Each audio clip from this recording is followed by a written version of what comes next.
I didn't know, Rick, that Rick Steinert, right? That's Yes. the name? And you're at metalshotglasses.com, and you invented these shot glasses out of titanium shot glasses. Yes. I'm never going to break a shot glass again. Never. And it's made longer than I'll ever live. Yep. So I could pass it to my grandkids. And then some. Wow, they are just fantastic. You have one there. Show us that yellow, that blue one there. I have All right, this- whatever. and this Yeah, is look a at nice- that shot glass. nice So blue. you could bang the heck out of that, right? Oh, yeah. Wow. Wow. And so right now you're reading on Kickstarter and you were hoping to raise about $1,000 and you got $6,000 for these Six things. times more than I could possibly imagine. Wow, that's amazing. So what are you just an alcoholic? Is that why you No, actually, it started my son goes to college and he's in a fraternity. Ah, yes, no, I got some fraternity guys too in my family.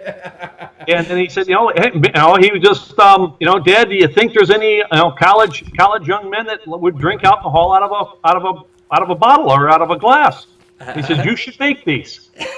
And he was the driving force behind it. No kidding. So your boy did Yeah. this. Yeah. No, that's what we keep learning from our children, don't Oh, we? I've learned so much from it. It's nice to see a changing of the guards, if you will. Exactly. No, that's why I use my kids to steal ideas. This is why I'm on the internet now. And everything.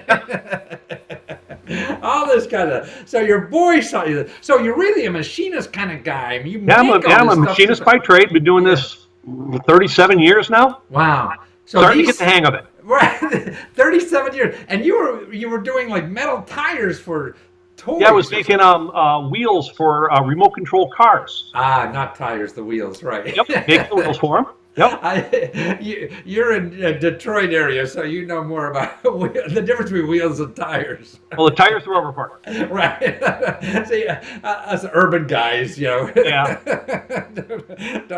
But these are just beautiful. They're almost like works of art, that Thank people have. And they're so reasonable now on Kickstarter. Now, actually, is it time? Now, they're not going to be delivered till like January, but still, you could get them for a gift and show a picture. Actually, with the way things are going, we get it done. I should be able to deliver everything before Christmas. Wow, no kidding. Yep. The initial $1,000 was to buy special tooling to cut the titanium because it's so tough. Yeah. And so I've already shelled out the money for it. I drained the bank account for my $1,000. Tools have been Your ordered. wife doesn't know yet, right?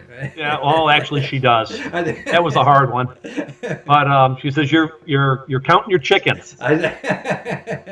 So I've already, and they're ready for me to go pick up. Right. Wow, wonderful. So now you have enough that you could fill orders and get them there by Christmas. Oh, yes. And what will they be? I mean, sometimes on Kickstarter, you can get a break if you go, you're in on the ground floor like this. Sure. Right?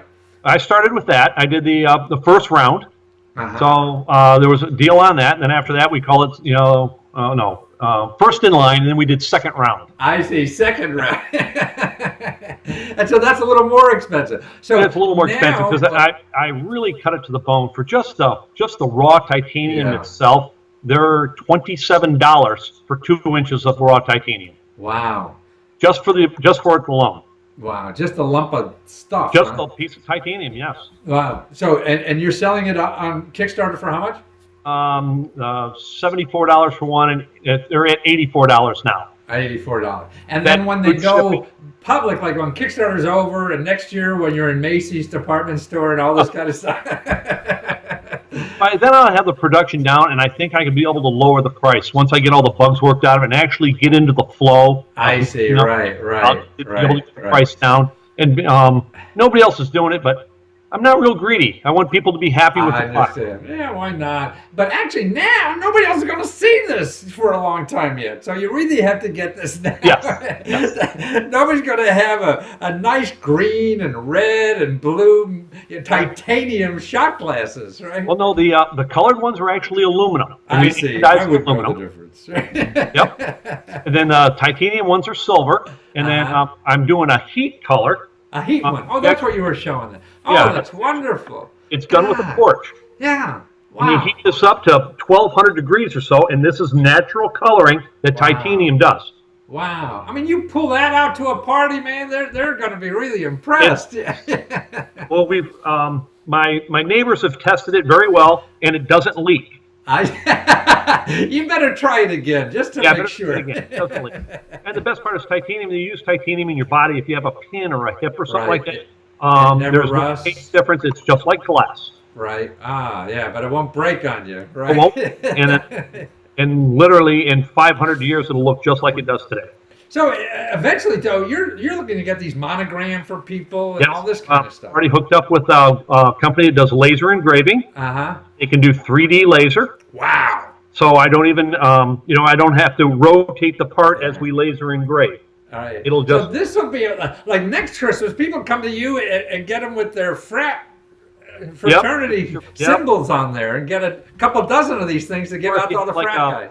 We could do like a dark green and do a cloverleaf, your Irish pub. Right. Or the wedding. How about this at the weddings? Weddings would be great. Betty and Allison, July 27th. Exactly.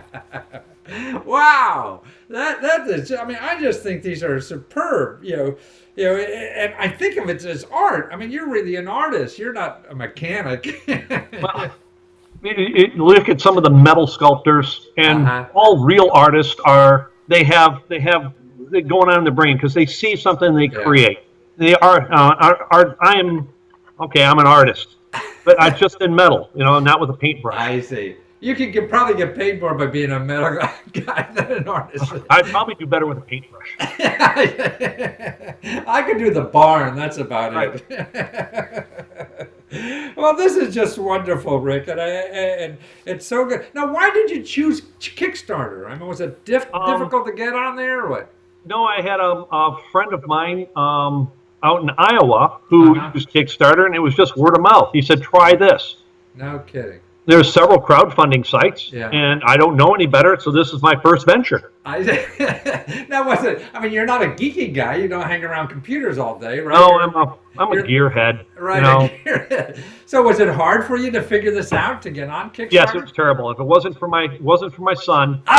There's the boy again. Oh yeah, if it wasn't for him, I never would have made it. He edited the video. He did this for me, And he says, "Dad, how can you be so smart, but yet so..." He held his tongue, I'm sure. Yeah. Well, it's good to have kids in the house to help you do that. Yep. Well, I have to wait till he comes home from school. I see, to figure out how well you're doing. Right. Well, no, to help me with this stuff, I see. I actually couldn't send him a file, so I put the file on a USB stick and put it in the mail. I see. That's the only thing you knew. That's the only thing I know I could do. A real UPS guy. Right?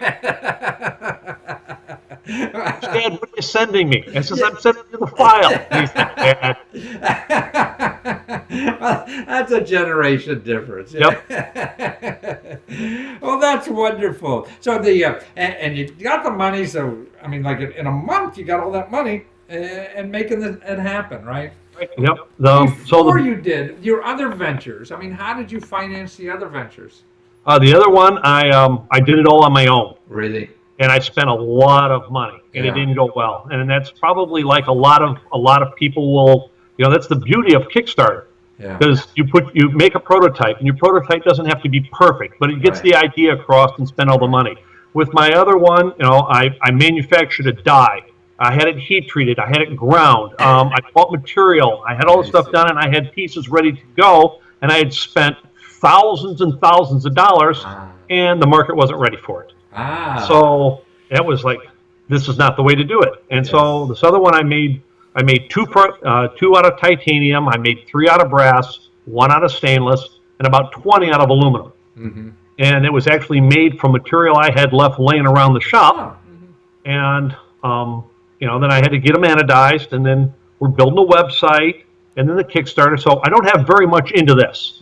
So except for the tooling for the, and actually I put down for $1,000 for the tooling, and I spent $1,300. Oh, well, you're wrong again. But you got $6,000 to play with. Right. But more importantly, now you have customers. Before, when you blew those, that $5,000 or whatever it is, you didn't even know about customers yet. I had no idea. And it was, for me, it was easier to make it than it is to market it. It's a whole new world that's so odd to me. Right. So now you know. You don't spend your Now money. I know. What an education. Yeah. You listen to your kids and you go on the computer. And I get smarter. How was that? And you get the free money for the computer. Yeah. Well, thank you, Rick. That's wonderful. And to find out about it, you go to metalshotglasses.com, right? That's correct. Yep. Wonderful. Well, you're a joy. Thanks for being in the world and helping us drink better. Thank you. Take Nice care. talking to you. Bye.